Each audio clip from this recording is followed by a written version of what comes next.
الدوكسايدر هو حوار جريء بين القلب والعقل والخبرة والتجربة. برامج الدوكسايدر هي أفكار غير ربحية تعليمية، الهدف منها هو التوعية ونشر الحقائق والخبرات. لذلك وجب التنويه أن ليست جميع المنصات ترحب بالأفكار الخلاقة التي قد تقدم عبر برامج الدوكسايدر، وبناء عليه يرجى نشر ومشاركة ودعم الدوكسايدر حتى تصل الأفكار إلى أكبر عدد من المستفيدين. تحياتي، يلا نبدأ.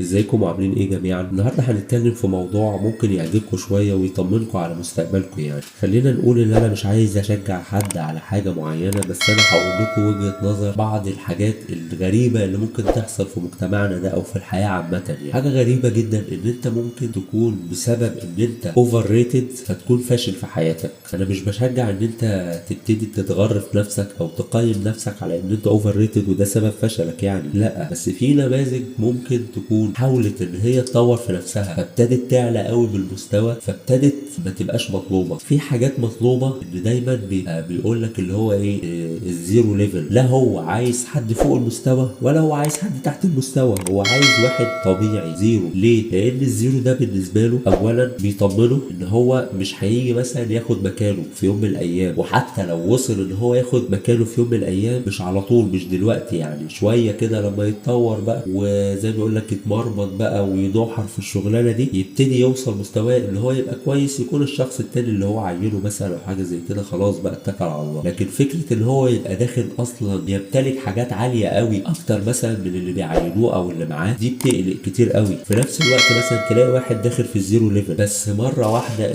ابتدى يطور من نفسه بشكل جامد قوي. خلينا نضرب مثال هنا، مثلا الفنانه نورة السباعي. الفنانه نورة السباعي كانت مطلوبه جدا في وقت من الاوقات بشكلها اللي هو الناس كانت حباه على اساس ان الشكل ده كوميدي شويه. طب الفنانه نورة السباعي كان ليها طموح ان هي بقى تخرج من القالب ده وتخش بقى في قالب الممثله الجميله اللي ممكن تعمل ادوار وتمثل بقى، فراحت عملت ريجيم. هل هي لما عملت ريجيم مثلا شكلها بقى اوحش؟ بالعكس، ده بقى شكلها الطف بكتير جدا، خصوصا ان ممكن الملامح نفسها ما كانتش باينه مثلا مع السمنه، فلما عملت الريجيم ابتدت تبان على انها فتاه جميله. اختفت كليا من الساحه. ليه بقى؟ لان هم كانوا عايزينها بالشكل، معلش يعني سوري اقول، الشكل القبيح او الشكل اللي هو فيه حاجه الناس هتبتدي تضحك عليها او تتريق عليها وتطلع شويه من مشاكلها فيها وكدها وتريقتها، على عكس الشكل اللي هو الجميل اللي الناس لما تشوفه ممكن تحقد عليه، خصوصا ان الناس اتعودت عليها بشكل تاني، ففعلا ما بقاش ليها ادوار، مع ان هي ممكن تكون مثلا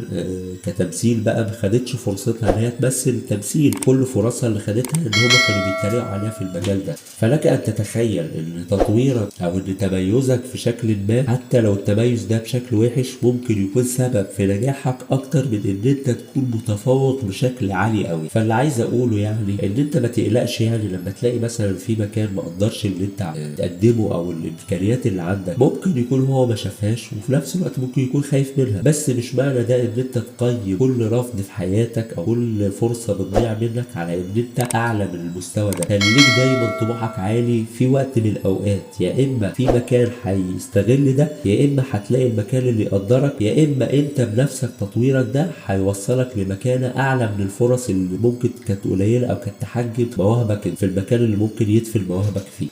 اتمنى المعلومات تكون عجبتكم. ما تنساش تعمل شير للفيديو عشان الناس كلها تستفيد، وفي نفس الوقت تعمل لنا سبسكرايب وتتابعنا على الفيسبوك والتيك توك والانستجرام عشان تبقى اول واحد يتابع الحلقات الجايه.